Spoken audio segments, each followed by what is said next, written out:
Hi guys, welcome back to my channel. I just wanted to do another mini book haul. It's around like 8 o'clock-ish, something p.m. I'm doing a little ThriftBooks gift haul. I bought 5 books from ThriftBooks with a gift card my sister so lovingly gave me for Christmas. The last book haul I did was from the Agape House in my hometown, and I said that that would probably be the only book haul I did. I think I mentioned that I had ordered ThriftBooks books, but they weren't in yet. So this is what I am crossing my fingers and hoping to be the final and like the only other book haul during the year. So I am still on track to do a no spend, low spend year. So we're just gonna do a quick run through. I have a really hard time making short videos, but I know I personally like to watch those a bit more, and longer videos I like to have in the background of me doing things. So hopefully that this is a nice short video for someone who just needs a little book inspiration maybe. And I've said this before, I don't really get mainstream books as of right now because one, I am far too broke to be doing that. It's kind of hard to get books like that at the library, and I haven't really checked yet.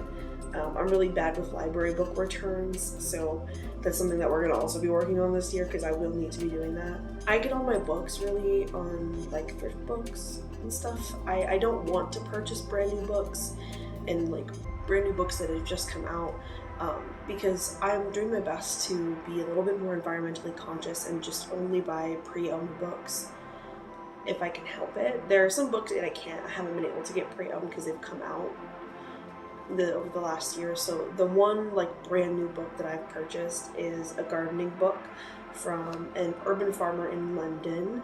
On YouTube he has a spicy mustache. I purchased the cheapest books if I can, in paperback if I can. So most of these books are between $8 and under, and I always get, if like the I don't want to say the lowest quality, but I always purchase the books that are used the most. So if it's in acceptable condition, I'm getting it. If it's in good, I'm getting it.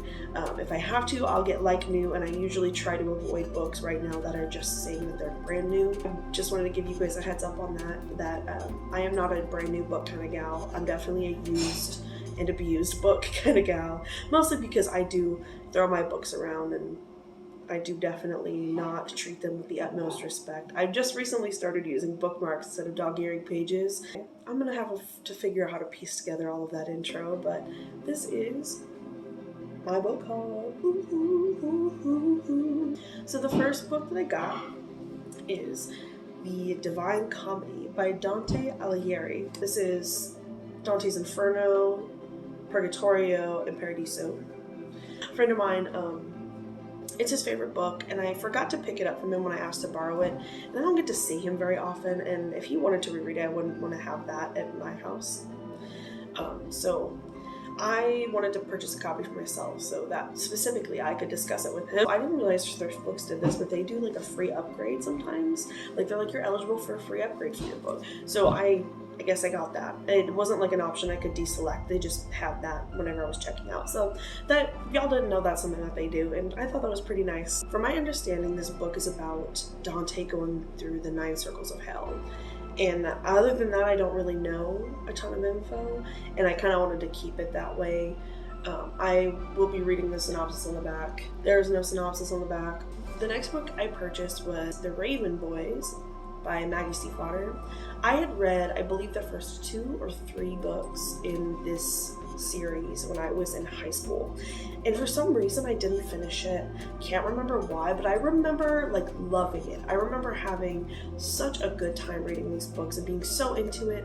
I also remember like parts of it not really making sense to me, and I think as an adult rereading, I can go back through what I thought was confusing and kind of formulate a new imagery in my head, because that's, for me, if I'm not comprehending a book, it's because the imagery isn't sticking, and then I have to kind of go over the couple of lines a few more times and then get with it.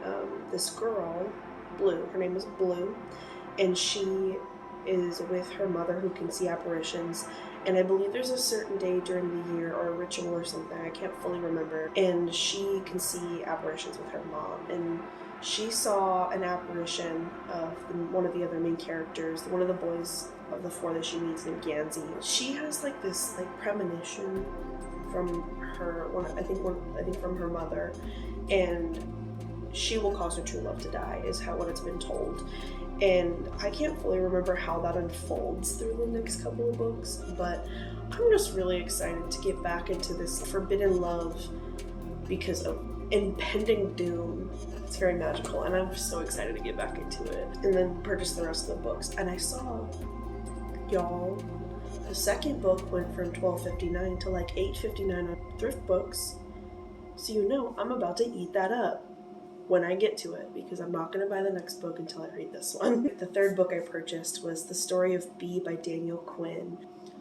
This book is a little bit bigger than actually the first one I read, Ishmael, and this book follows a completely different character. From my understanding, The Story of B is about religious deconstruction, dismantling your the doctrines you've been taught your whole life, or for a large portion of your life, if I'm correct. And this is something that I've been dealing with personally, understanding and reconstructing and dismantling the religious indoctrination that I went through for like 10 years of my childhood, and trying to understand truth and what that means, and what it means to be a human, and what purpose means, and if purpose is really meaningful at all. We all pass away, and after we pass away, you know, what happens, you know, it's something that not only drives a lot of my thought and my choice making, but it's something that drives a lot of my anxiety as well. I think that this will help me consider another perspective of religious deconstruction and maybe think about it a little differently. The last 2 books I purchased were actually the first 2 books in another series. I am really looking forward to reading Shadow and Bone and Siege and Storm by Lee Bardugo. So I bought this book because I went ahead and read the peek inside the book a little bit into the first couple of pages, and I was really intrigued by already what was going on. It like went right into it. I'm just gonna read the synopsis to you guys. I'm sure you know, but in case you don't. Soldier, summoner, saint. Orphaned and expendable, Alina Starkov is a soldier who knows she may not survive her first trek across the Shadowfold, a swath of unnatural darkness crawling with monsters.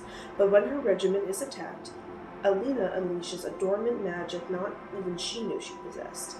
Now Alina will enter a lavish world of royalty and intrigue as she trains with the Grisha, her country's magical military elite, and falls under the spell of their notorious leader, the Darkling. He believes Alina can summon a force capable of destroying the Shadowfold and reuniting the war-ravaged country, but only if she can master her untamed gift. As the threat to the kingdom mounts and Alina unlocks the secrets of her past, she will make a dangerous discovery that could threaten all she loves and the very future of a nation. That pulls me in, dude. I'm very excited. Whenever there are stakes involved, here we are. I'm interested.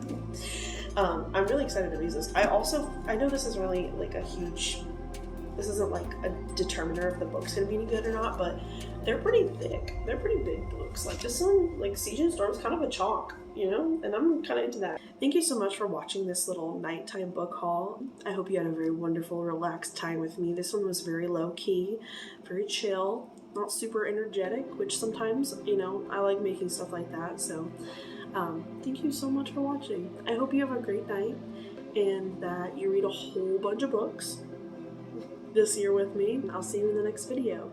Not to be that guy, but if you want to like and subscribe, go for it.